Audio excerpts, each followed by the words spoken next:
My ex-wife's family tried to manipulate the court into taking my son away because he's autistic, so we fled and started over. But now my ex, who openly hated our son, is back, trying to take him from me too. I think her family is forcing her. My son was 5 years old when he told me for the first time that he wishes he was normal, but he didn't say that because he was feeling off that day. Rather because my brother-in-law Jared told him normal boys didn't cry at fireworks. That moment broke me. Because despite my son being high-functioning autistic and cognitively brilliant, he already knew that he was not good enough for the people around us. My wife left when he was 4 and blamed him. She told him he was defective. And after she left, her family started hovering over us, like a pack of seagulls circling a French fry. First came the unsolicited advice, then the visits. Then Jared, the ex-brother-in-law who once left my son alone at a gas station, by accident, started showing up more. "You've got to toughen him up," Jared said. "He needs to learn to stop whining over stupid things like sound." That same week, he tricked my son into getting into his truck for ice cream, then left him at a playground 3 towns over, and called CPS on me for neglect. It thankfully didn't stick, but it planted a seed in my in-law's head that I was unfit to parent. Soon after, my ex-wife's parents filed for emergency custody, but they didn't use the gas station or the ice cream incident to prove their point. Instead, they used my son's autistic behavior to prove that I was abusive. As an example, they cited that him screaming during a thunderstorm was proof I was abusing him.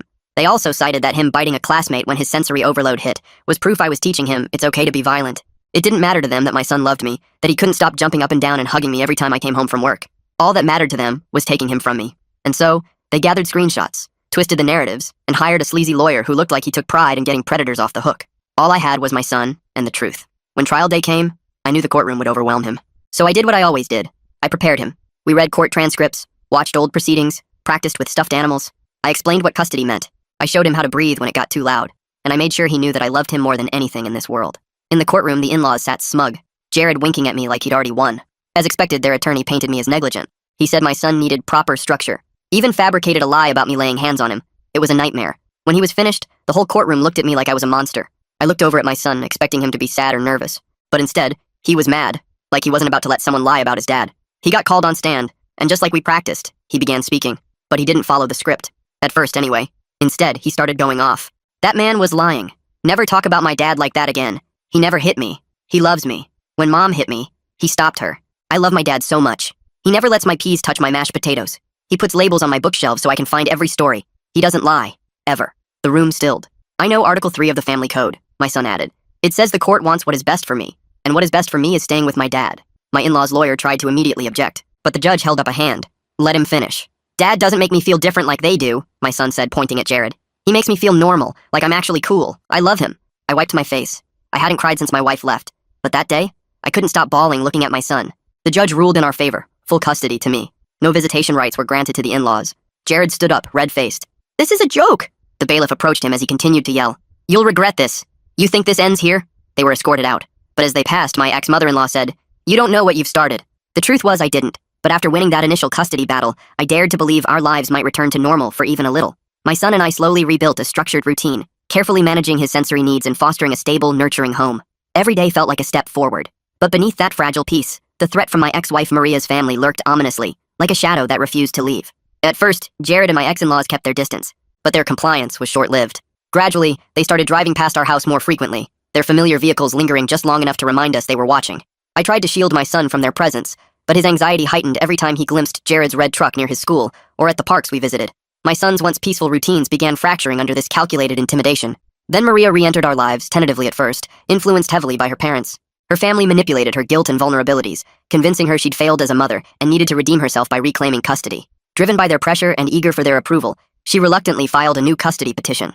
Her parents hired expensive lawyers and experts, meticulously preparing a case designed to exploit my son's autistic behaviors against us. Their harassment became methodical. Jared orchestrated encounters intended to unsettle my son, showing up unexpectedly at stores or playgrounds. Each incident was precisely timed and documented, transforming my son's legitimate anxiety-driven reactions into twisted proof of neglect or emotional harm. Unbeknownst to me, Maria's family also began covertly inciting incidents at my son's school. They encouraged misunderstandings, misrepresented his sensory meltdowns, and gathered witnesses sympathetic to their cause. The more my son struggled publicly, the more ammunition they gained for court. As the custody hearing loomed closer, my sense of foreboding deepened. I worked closely with Dr. Chen, desperate to protect my son from mounting anxiety. But despite our careful preparations, I didn't fully grasp the extent of Maria's family's schemes or realize that my son had begun his own quiet defense. Encouraged by Dr. Chen, he meticulously documented the harassment, gathering his own evidence, determined to safeguard our future. The new custody hearing arrived far too quickly. The morning of the hearing, I woke before my alarm, the room still dark, my heart already racing. I'd barely slept, my mind churning with worst-case scenarios. What if Maria convinced the judge? What if her parents' money bought her better lawyers? What if my son froze up on the stand? I found him already awake, sitting cross-legged on his bed, flipping through his blue notebook. The soft glow of his nightlight cast shadows across his concentrated face as he reviewed his notes. I organized my thoughts, he said, not looking up, by importance. Red stars are the most important facts.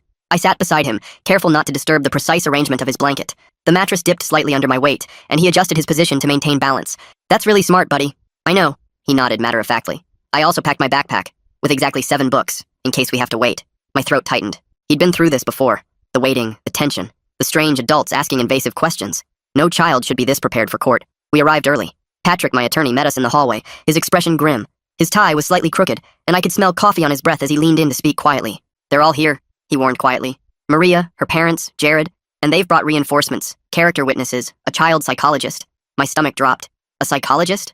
My son has never even met with their psychologist. Patrick nodded. They're claiming he doesn't need to, that they can assess the situation based on the evidence of emotional distress they've documented. What evidence? I demanded, my voice sharper than intended. A passing court clerk glanced our way, and I lowered my voice. The school incidents. Your son's anxiety. They're framing it as a response to your parenting, not their harassment. I felt sick. They created the problem, and now they were using it against us. Inside the courtroom, Maria sat at the plaintiff's table, looking polished and maternal in a modest blue dress. Her hair was shorter than I remembered, styled in a way that made her look older, more responsible. Beside her sat her parents, and next to them, Jared, who didn't even try to hide his smirk when he saw us. The wooden benches creaked as we took our seats, the sound echoing in the high-ceilinged room. The judge, a stern-looking woman named Judge Patel, called the court to order. The sharp rap of her gavel made my son flinch slightly, his fingers tightening around his notebook. Maria's attorney, a sleek man named Turner, presented their case first. His shoes clicked against the polished floor as he approached the bench, each step deliberate and confident. Your Honor, my client has made mistakes, he began. She left her child during a difficult time. She acknowledges this, but she has spent the last year rebuilding her life, attending parenting classes, and preparing to be the mother her son deserves. I glanced at my son, who was drawing geometric patterns in his notebook, his face unreadable. His pencil moved in precise, measured strokes, creating perfect squares and triangles. Furthermore, Turner continued, we have evidence that the child is suffering emotional distress in his current environment. The father has isolated him, creating an unhealthy dependency. The child exhibits extreme anxiety, has difficulty in social situations, and has regressed developmentally in recent months. My hands clenched into fists under the table. They were using my son's autism against us, framing his natural behaviors as evidence of my failure. Patrick stood next. Your Honor, Mr. Turner's claims are not only false, but deliberately misleading. My client's son was diagnosed with high-functioning autism at age 3. His behaviors are consistent with his diagnosis and have been appropriately managed with therapy and consistent parenting. He presented documentation from Dr. Chen, detailing my son's progress over the years, the strategies we'd implemented, the milestones he'd reached. The papers rustled loudly as he handed them to the clerk. Furthermore, Patrick continued, the recent regression in behavior coincides exactly with the harassment campaign orchestrated by the maternal grandparents and uncle following their failed custody attempt. He presented my documentation, the dates, times, and photographs of their vehicles outside our home, at the school, following us to stores. The images showed Jared's distinctive red truck parked across from our house at odd hours, my ex-father-in-law standing at the edge of the school playground during recess. This isn't about a mother wanting to reconnect with her child, Patrick concluded. This is about control, and the person suffering most is the child they claim to care about. Judge Patel listened intently, occasionally making notes. Her pen scratched against paper, the sound barely audible in the quiet courtroom. When both sides had presented their initial arguments, she turned to my son. Young man, would you like to speak today? She asked gently. My son looked up from his notebook, his eyes darting around the courtroom before settling on the judge. He nodded and walked to the witness stand, his blue notebook clutched against his chest. His shoes made soft padding sounds on the carpet as he approached. I brought notes, he said, his voice small but clear, so I don't forget important things. Judge Patel smiled. That's very responsible. Please, take your time. My son opened his notebook to a page marked with red stars. The paper crinkled as he smoothed it flat with his palm. First fact, my mom left when I was 4 years, 2 months, and 15 days old. She said I was broken. Maria flinched visibly. Her manicured nails dug into her palms, leaving small crescent marks on her skin. Second fact, she never called me. Not on my birthday. Not on Christmas. Not ever. He flipped the page. The sound seemed to echo in the silent courtroom. Third fact, Dad never said bad things about her. He said she wasn't ready to be a mom, that it wasn't my fault. He continued methodically, detailing the recent harassment, the nightmares, the fear he felt when strange cars followed us. He described how Grandpa and Uncle Jared would show up at his school and watch him through the fence during recess. His voice remained steady, but I could see his free hand gripping the edge of the witness stand, knuckles white with tension. It makes my brain feel like it's full of bees, he explained. I can't think. I can't breathe right. I have to hide under my desk. Then he turned to a page with a drawing, a simple sketch of a house with a sun above it. The lines were straight and precise, drawn with a ruler. This is what I want. A quiet house where nobody watches us, where I can read my books and Dad can help me with my science projects and nobody says I'm broken. Maria's attorney stood. Your Honor, while this is very touching, the child has clearly been coached. I don't get coached, my son interrupted, his voice suddenly sharp. I observe. I analyze. I conclude. He tapped his notebook. That's how my brain works. Judge Patel held up a hand to silence Turner. Continue, young man. My son took a deep breath. I could see his chest rise and fall as he steadied himself. Last fact. Yesterday, Uncle Jared came to our house. My head snapped up. What? I hadn't known this. A cold feeling spread through my chest. He thought I was at school, but I had a stomachache, so Dad let me stay home. I was in my room when Uncle Jared came to the back door. He was talking to someone on his phone. He said, "Once we get the kid, we'll make sure he never sees his father again. Maria just needs to play her part for a few more days." The courtroom erupted. Maria's face went pale. Her parents exchanged panicked glances. Jared stood up, pointing at my son. The sudden scrape of his chair against the floor made a harsh sound that echoed through the room. "He's lying! I never—" "Sit down, sir," Judge Patel ordered, her voice like steel. "Young man, are you certain about what you heard?" My son nodded solemnly. "I recorded it." He pulled a small voice recorder from his pocket, the one Dr. Chen had suggested he use to record his thoughts when writing was too difficult. The plastic device looked tiny in his hand. Dad says evidence matters. So I collected evidence. Patrick quickly approached, took the recorder, and handed it to the bailiff, who passed it to Judge Patel. She listened to it privately through headphones, her expression darkening. After a tense silence, she removed the headphones. The soft click as she set them down seemed unnaturally loud. "This court will take a 30-minute recess. Counsel for both parties in my chambers. Now." As they filed out, Maria turned to look at me, her eyes wide with what seemed like genuine shock. Had she not known what her brother was planning? Or was she just a better actor than I remembered? The door to the judge's chambers closed with a heavy thud. My son returned to our table, his shoulders slumped with exhaustion. His face looked paler than usual, with small beads of sweat at his hairline. "You did amazing," I whispered, pulling him into a gentle side hug, careful not to overwhelm him. "Why didn't you tell me about Jared coming to the house?" "I was collecting data," he replied simply. "Dr. Chen says sometimes you have to observe before you intervene." I couldn't help but smile. My brilliant, methodical son. When court resumed, Judge Patel's expression was grave. The wooden gavel rested heavily in her hand as she called the court back to order. "Based on new evidence and the testimony presented today, I am issuing an immediate and expanded restraining order against Jared Wilson, prohibiting him from coming within 500 feet of this child or his father." She turned to Maria. "Ms. Wilson, this court is deeply troubled by the recording we've heard. While you may not have been directly involved in your brother's apparent plan, your petition for custody appears to be part of a larger scheme orchestrated by your family." Maria's face crumpled. "Your Honor, I didn't know—" "Save it for your testimony," Judge Patel interrupted. "This court will reconvene tomorrow morning to hear final arguments and issue a ruling. In the meantime, I'm ordering a full investigation into the harassment described by the minor and his father." As we left the courtroom, I felt a weight lift from my shoulders. For the first time in weeks, I dared to hope we might actually escape this nightmare. The afternoon sunlight streamed through the courthouse windows, casting long shadows across the marble floor. That hope was short-lived. As we walked to our car, Maria appeared, hurrying across the parking lot toward us. Her heels clicked rapidly on the asphalt as she approached. I instinctively stepped in front of my son. "Wait," she called. "Please, just 1 minute." Patrick, who was walking with us, moved to intercept her. "My client has a restraining order. Against my family, not me," she said quickly. "Please, I need to explain." I hesitated, then nodded to Patrick. "It's okay. We'll hear her out." My son pressed against my side, his body tense. I kept my hand on his shoulder, reassuring him. I could feel his rapid heartbeat through his thin jacket. Maria stopped a few feet away, her eyes red-rimmed. "I didn't know what they were planning. I swear. They told me they just wanted to help me reconnect with my son, that you'd been keeping him from me." "You left," I reminded her, keeping my voice level. "You called our son broken and walked out. You never called, never wrote." "I know." She looked down. "I was young and selfish and scared.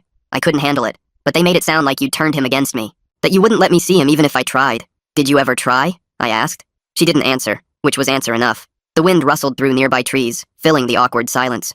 "They're obsessed," she continued. "My parents, Jared, they can't stand that you're raising him without them having any control. When the first custody case failed, they came to me, offered to pay for everything if I'd file for custody." My son tugged at my sleeve. "Dad, I want to go home." "In a minute, buddy," I said softly, then turned back to Maria. "Why are you telling me this now?" "Because I heard the recording. What Jared said." Her voice broke. "They never intended to let me be his mother. They just wanted to use me to get him." I studied her face, trying to determine if this was just another manipulation. "What do you want, Maria?" "I want to withdraw my petition," she said. "And I want to apologize to both of you." She looked at our son, who was half hidden behind me. "I'm sorry I left. I'm sorry I wasn't brave enough to be your mom." My son peered around me, his eyes narrowed in assessment. "Are you still scared of me?" he asked bluntly. Maria blinked, taken aback by the directness of the question. "I was never scared of you," she said after a moment. "I was scared of failing you. There's a difference." He considered this, then nodded once. "Okay, apology accepted. Can we go home now, Dad?" I couldn't help but smile at his matter-of-fact response. "Yes, buddy, we can go home." As we turned to leave, Maria called after us. "They won't stop, you know. My parents, Jared, they'll find another way." I looked back at her. "I know. That's why we're leaving." That night, as I tucked my son into bed, he asked the question I'd been dreading. "Where are we going to move to?" I sat on the edge of his bed. The mattress creaked softly beneath me, and the bedside lamp cast a warm glow across his worried face. "I'm not sure yet. Somewhere quiet. Somewhere with good schools. Somewhere they can't find us easily." He frowned, processing this. "But what about Ms. Quinn? And Dr. Chen? And my library card has 12 more stamps before I get a free book."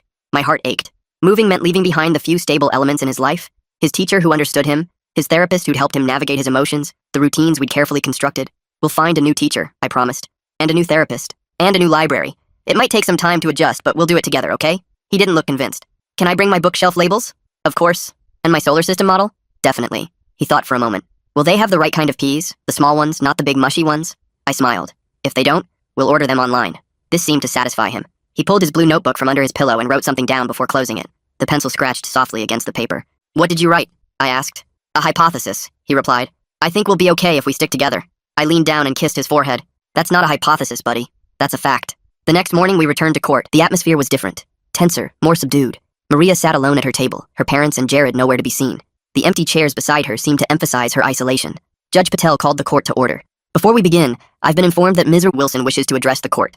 Maria stood, her hands trembling slightly. Your Honor, I wish to withdraw my petition for custody. I've realized that my son's best interests are served by remaining with his father, who has provided him with stability, understanding, and unconditional love. Things I failed to give him. Judge Patel raised an eyebrow. Are you making this statement of your own free will, Ms. Wilson? Yes, Your Honor. After hearing my brother's recorded statement yesterday, I realized I was being used as a pawn in my family's vendetta against my ex-husband. I want no part of it. The judge studied her for a moment, then nodded. Petition withdrawn. Now, regarding the expanded restraining order and harassment allegations, what followed was a comprehensive ruling that exceeded even my most optimistic hopes. Judge Patel issued a permanent restraining order against Maria's entire family, including any agents acting on their behalf. She ordered a criminal investigation into Jared's apparent kidnapping plot, and she granted my request to relocate with my son without disclosing our new address. This court finds that the respondents have engaged in a pattern of harassment and manipulation that constitutes a clear threat to the child's well-being, she concluded. The father has demonstrated exemplary parenting under extremely difficult circumstances. He has my full support in taking whatever legal measures necessary to protect his son. As we left the courtroom for the last time, I felt a strange mix of emotions, relief, vindication, but also sadness. This place had been our home. Despite everything, we'd built a life here. Patrick shook my hand. Congratulations. This is as comprehensive a victory as I've ever seen. Thank you for everything, I said sincerely. Where will you go? He asked. I shook my head. Better if you don't know. Fewer people who know, the safer we'll be. He nodded in understanding. Keep in touch. Let me know if you need anything. In the parking lot, we passed Maria, standing alone by her car. Our eyes met briefly. She gave a small, sad nod. I nodded back. There was nothing left to say. That weekend, we packed our essential belongings. My son approached the task with his usual methodical precision, categorizing his books, carefully wrapping his science models, making lists of what would go in which box. The sound of packing tape being pulled from the roll became the soundtrack of our days. Dad, he called from his room. Can we visit the library one more time? To say goodbye to Ms. Eden? Ms. Eden was the children's librarian who had always set aside new astronomy books for him. She'd been one of the few people who never made him feel different. Of course, buddy. At the library, Ms. Eden fought back tears as my son solemnly handed in his partially stamped card. The card was worn at the edges, with 11 carefully inked stamps in the shape of open books. I need 12 more stamps for a free book, he explained. But we're moving. For safety. Ms. Eden disappeared into the back room and returned with a brand new copy of the Ultimate Space Encyclopedia. The glossy cover gleamed under the library lights. Consider this your free book, she said, handing it to him. You've been my most dedicated reader. My son's eyes widened. But I don't have enough stamps. Some things are more important than stamps, she replied with a smile. Promise me you'll find a good library wherever you go? He nodded seriously. I promise. Libraries are essential repositories of human knowledge. She laughed. That they are. Our last stop was Dr. Chen's office. She'd agreed to meet us on Sunday, her day off, to say goodbye and provide referrals to trusted colleagues in several different cities, so no one would know our actual destination. The familiar smell of her office, a mix of tea and old books, was comforting. Remember what we've practiced, she told my son. When you feel overwhelmed, identify the trigger, implement coping strategy, communicate needs, he recited. She smiled. Exactly. And remember, change is hard for everyone, not just you.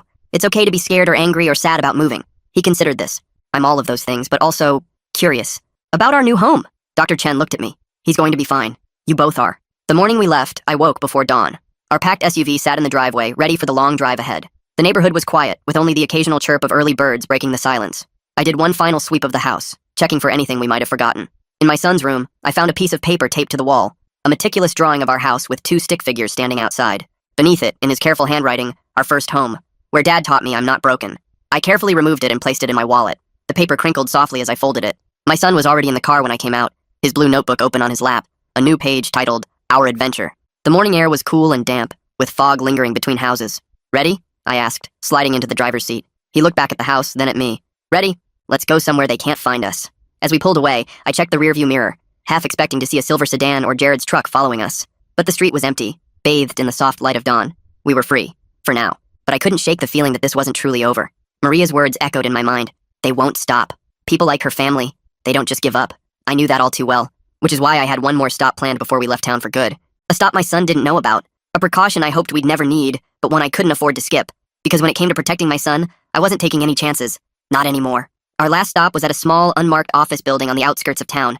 I told my son we needed to pick up some special travel documents, which wasn't entirely a lie. The building looked ordinary, gray concrete with tinted windows that reflected the morning light. "Wait here for just a minute," I said, leaving him in the car with his new space encyclopedia. "I'll be quick." Inside, a woman with close-cropped gray hair and sharp eyes greeted me. This was Diane, a former police detective turned private security consultant.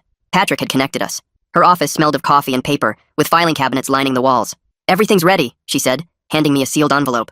"New driver's license, social security card, bank accounts. The works. Your new identity is as solid as I can make it. Background, credit history, employment records. Your son's school records have been transferred under the new name." I nodded, my throat tight. "And the monitoring? Already set up. We'll track any searches for your old names, any unusual activity around your previous contacts. If they start getting close, you'll know before they do." Back in the car, my son barely looked up from his book. The pages rustled as he turned them, absorbed in images of distant galaxies. "Did you get the documents?" he asked without looking up. "All set," I said, tucking the envelope into my jacket. "Ready for our big adventure?" He nodded, but his eyes lingered on the town passing by outside his window. Buildings and landmarks we'd known for years slipped past, growing smaller in the side mirror. "I calculated that we've lived in this house for 2,347 days, he said quietly. "That's a lot of days." "It is," I agreed. "But we'll have even more days in our new home. Will it have a backyard? For my telescope?" "Even better," I promised. "It has a deck on the roof, perfect for stargazing." That seemed to cheer him up. As we merged onto the highway, I felt the tension in my shoulders begin to ease. The farther we got from our old life, the safer we'd be. We drove for hours, stopping only for bathroom breaks and to stretch our legs. My son documented everything in his blue notebook. The license plates we saw from different states, the types of clouds in the sky, the exact mileage between rest stops. The scratching of his pencil became a comforting background noise to the hum of the engine. "Dad," he said somewhere around hour 6, "are we going to change our names? Like in the witness protection shows?" I nearly swerved. "Have you been watching those shows again?" He shrugged. "Sometimes when you're making dinner. They're interesting. Very procedural." I sighed. No point in lying. He'd figure it out soon enough. "Yes, we are changing our names. Just our last name, not our first names. It's to make it harder for certain people to find us." He considered this. "Like Grandpa and Uncle Jared?" "Exactly like them." "Good." He went back to his notebook, adding something to a list. "I've been thinking about last names. I like Chen, like Doctor. Chen. Or Quinn, like Ms. Quinn. Or maybe something space-related, like Armstrong or Hubble." I smiled. "The new name is already picked out, buddy, but I like your suggestions." "What is it?" he asked eagerly. "Walker," I said. "We're going to be the Walkers." He tested it out. "Walker. Walker." Then he nodded. "It sounds like we're always moving. That's good for hiding." "Exactly," I agreed, relieved he liked it. We reached our destination late that night. A small city in another state, far enough away to feel safe, but not so remote that we'd stand out as newcomers. I'd rented a furnished apartment as a temporary base while we looked for a permanent home. The apartment was small but clean, with 2 bedrooms and, as promised, roof access. The building was older, with creaking floors and radiators that clanked, but it felt secure. My son immediately claimed the smaller bedroom, which had built-in bookshelves. He ran his fingers along the empty shelves, already planning his book arrangement. "This is acceptable," he declared after a thorough inspection. "The shelves need labels, though." "We'll get on that tomorrow," I promised, exhaustion hitting me like a wave. "For now, let's just get some sleep." That first night in our new place, I barely slept. Every unfamiliar sound jolted me awake.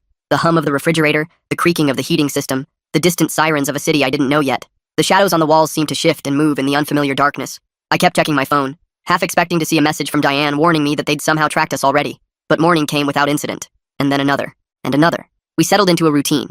I found a job working remotely as a technical writer, flexible hours that allowed me to be there for my son. We found a new therapist, Dr. Ramirez, who specialized in autism and trauma. The local school had a good special education program with teachers trained to handle sensory issues.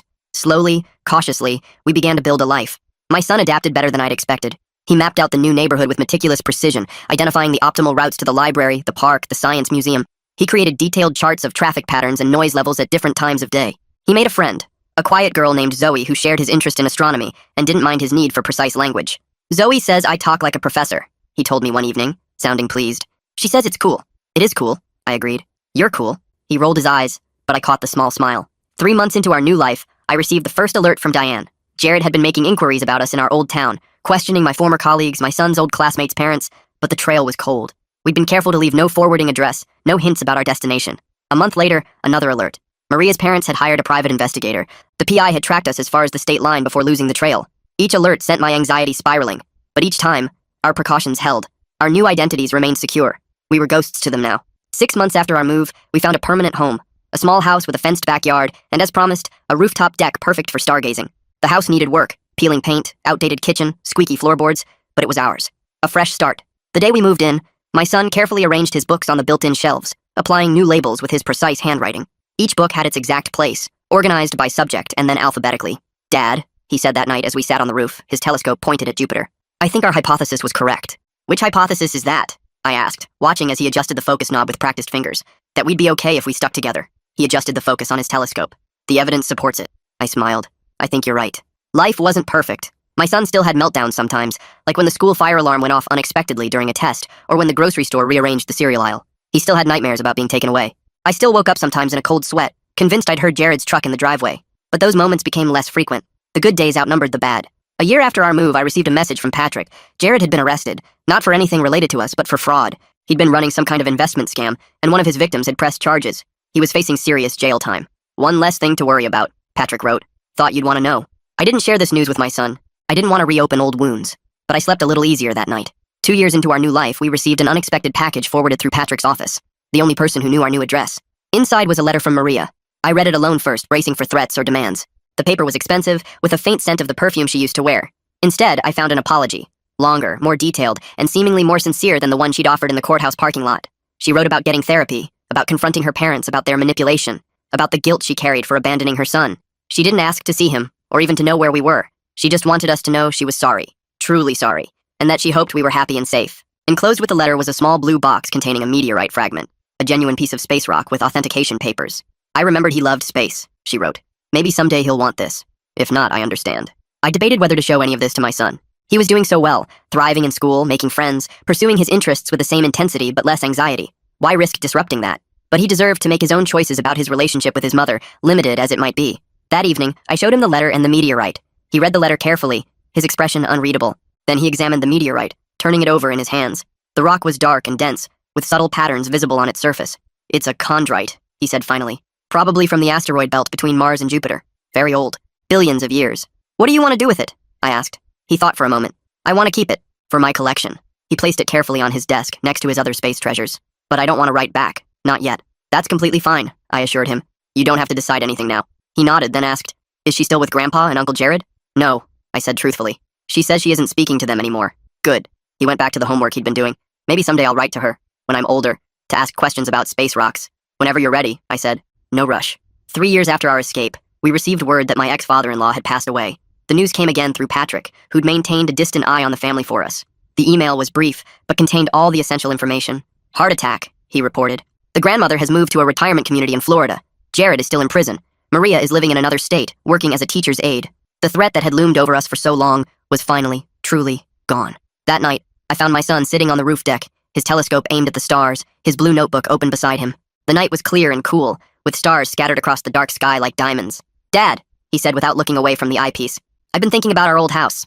I sat down next to him. What about it? I can't remember what it looked like anymore. Not exactly. He sounded troubled by this. I try to picture it, but the details are fuzzy. That happens, I said gently. Memories fade. He turned to look at me, but I don't want to forget everything. Some things are important to remember. I reached into my wallet and pulled out the drawing he'd made the day we left. The picture of our old house with the 2 stick figures and the words, Our First Home, where Dad taught me I'm not broken. The paper was creased from being folded, but the drawing was still clear. His eyes widened. You kept it. Of course I did. I handed it to him. Some things are worth remembering. He studied the drawing, tracing the lines with his finger. Can we put this in a frame? For my room? Absolutely. He carefully placed the drawing in his notebook, then went back to his telescope. After a moment, he said, I'm glad we moved here. Me too, buddy. Even though it was scary at first. Even though we had to change our names and leave everything behind. He adjusted the focus on his telescope. It was worth it. I looked up at the vast expanse of stars above us. The same stars we'd looked at from our old backyard, but somehow brighter here. Clearer. It was definitely worth it. Later that night, as I was tucking him in, a ritual he claimed to be too old for but still seemed to enjoy, he asked, Dad, do you think we'll ever have to run away again? I shook my head. No, buddy. We're safe now. This is our home. Good, he said, pulling his blanket up to his chin. Because I like it here. I like being a walker. Me too, I said, smiling. As I turned to leave, he said, Dad, one more thing. What's that? Thank you for not giving up, for fighting for us. My throat tightened. Always, buddy. Always. 5 years after fleeing our old life, we celebrated with a camping trip to a dark sky preserve, a place with no light pollution where the stars shone with incredible clarity. My son, now 10, set up his telescope with practiced ease, consulting his star charts and making notes in the latest version of his blue notebook. As we sat by the campfire that night, he suddenly asked, Do you ever miss our old life? I considered the question. I miss some things, some people, but I don't miss the fear. He nodded thoughtfully. I used to be afraid all the time. I didn't even realize it until we moved and I stopped feeling that way. And how do you feel now? I asked. He looked up at the stars, his face illuminated by the firelight. Safe, he said simply. And not broken. Never broken. I put my arm around his shoulders, and for once, he didn't pull away. That's all I ever wanted for you. We sat in comfortable silence, watching the embers of the fire dance like distant stars. The past couldn't touch us anymore. We'd outrun it, outlasted it, outgrown it. We were the walkers now, and we were home.